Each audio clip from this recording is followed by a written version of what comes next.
today's video, we're looking at one of the most important punctuation marks on the SAT, the semicolon. These show up a lot on the SAT, and they look pretty intimidating. But actually, they're not too bad. What I always tell my students is semicolons are just fancy periods.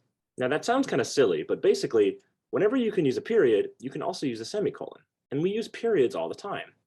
You only want to use them to separate full sentences, also known as independent clauses. Let's look at an example together. We have two sentences here. I ate my dinner, semicolon, I love pizza. Versus I ate my dinner, pizza. In the first example, both of those two parts are full sentences or independent clauses. So we can use a semicolon just like we could use a period.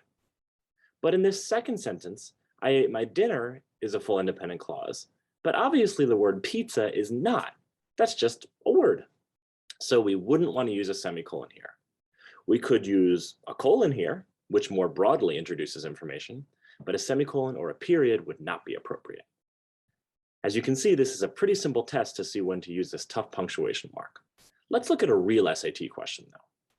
Looking at number 7, we have this question that goes, that feeling you get when your friend walks into a glass door is called Schadenfreude, a word composed of two others, Schaden and Freude, German for harm and joy.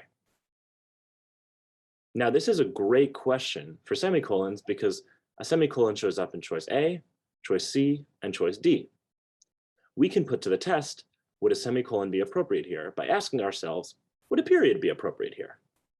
In choice A and C, German for harm and joy comes after the semicolon.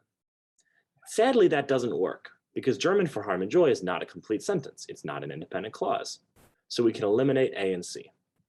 Choice D is a little bit longer. The whole phrase after the semicolon is Schaden and Freude, German for harm and joy, with no punctuation in between. Sadly, that's also not a full sentence or an independent clause, so we can cross off choice D as well.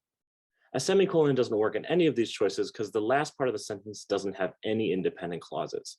So choice B, which uses a colon correctly, is our correct answer, and we can circle it.